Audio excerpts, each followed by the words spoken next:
Oh man, I'm terrified to buy a house because I don't know how to negotiate. Well, it's perfect because in this video, we're gonna go over the art of negotiation in real estate for you buyers. What's going on, everybody? Kyle Powers here, Haven Real Estate Group at eXp Realty. K-State grad, turned contractor, turned real estate agent and investor. As always, thank you so much for watching our videos. I truly do appreciate it. If you haven't done so already, go and hit that subscribe button. Go and hit that little bell so you get notified of any future content, and give us that like because it does help us grow the channel.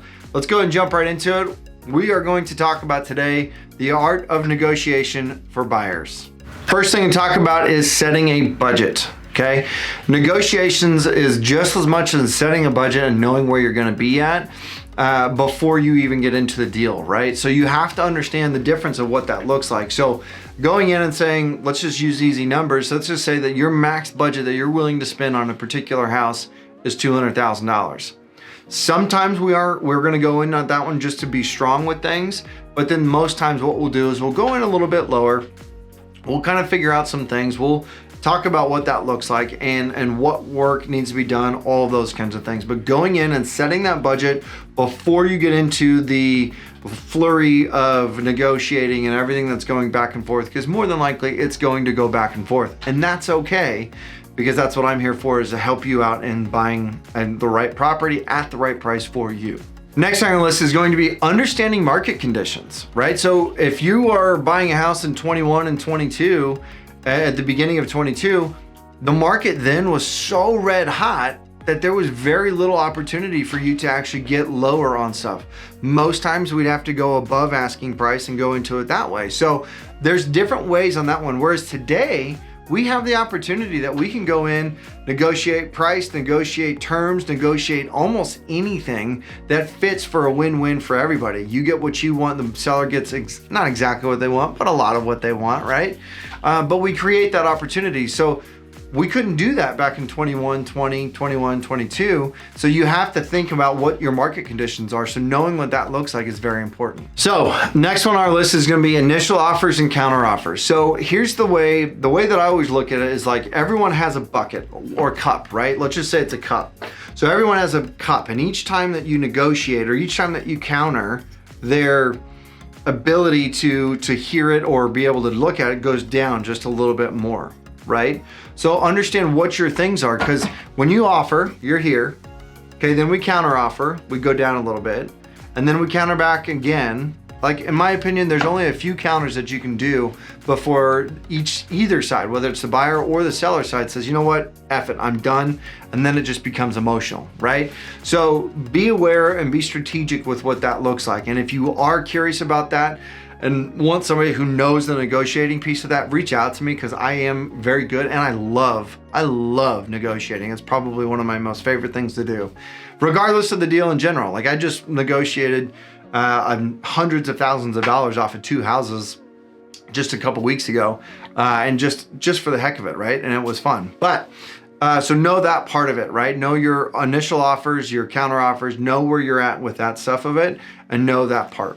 Know when to compromise, okay? That's the next thing on our list, is know when to compromise.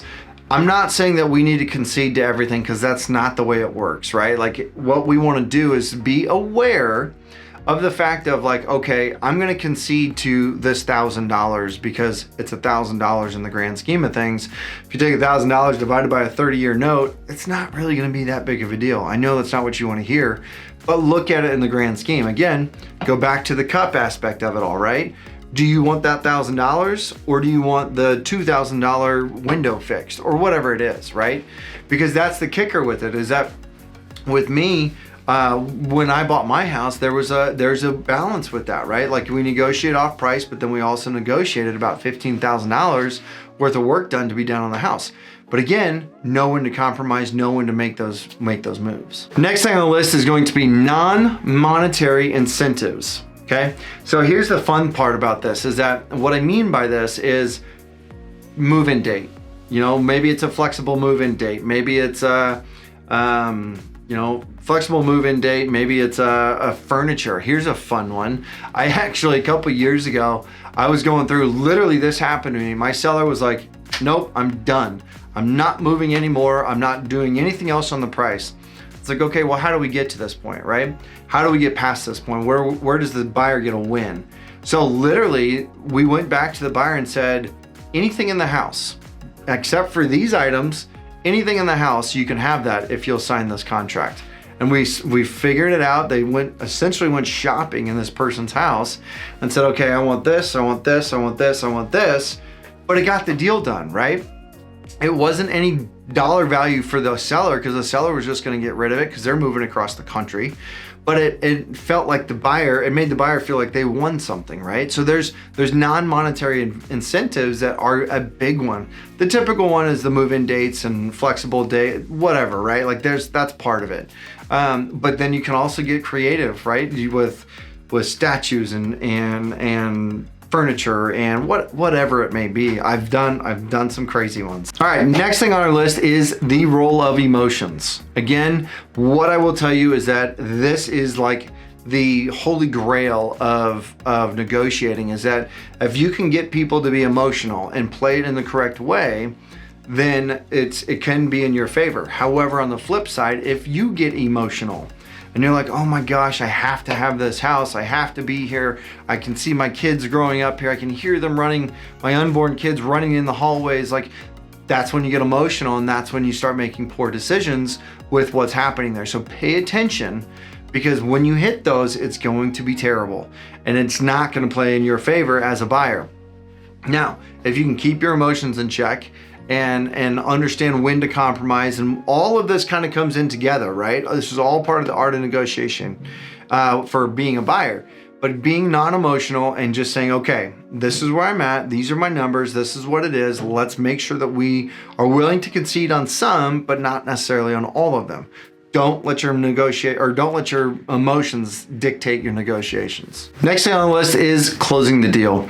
And here's the thing with this is that, after we've done our resolution, which is your inspections and all that kind of stuff, you are gonna have an opportunity to do your final walkthrough. You're gonna have an opportunity to finish up your escrow items, all of that kind of stuff. So being prepared for that and knowing what you're getting into. Again, those walkthroughs, 9 times out of 10, knock on some wood, 9 times out of 10, they go really, really well. Sometimes sellers leave a house in really poor condition, or sometimes they bust holes in the wall, or whatever it may be. There are opportunities for that. But that gives us another chance to say, hey, let's renegotiate at this point. Let's do this, let's do this, let's do this, right? And so there's some differences on that side of it that you need to be aware of. But no, more times than likely, your negotiations are pretty much at the end once you go to close that deal. Thank you guys so much for watching. If you do enjoy this content and you haven't done so already, please go ahead and hit that subscribe button. Go and hit that little bell so you get notified of any future content. And again, if you know somebody who is interested in this stuff or needs to know this kind of stuff, please send this video to them. I would love to help them out as well. And as always, if you are interested in buying, selling, investing, or anything real estate related here in the Manhattan area, please reach out. My phone number is 785-477-5485. My email is kyle@homesforsalemhk.com. And again, please, thank you very much for watching these videos. I always do appreciate it. And until next time, thank you for watching.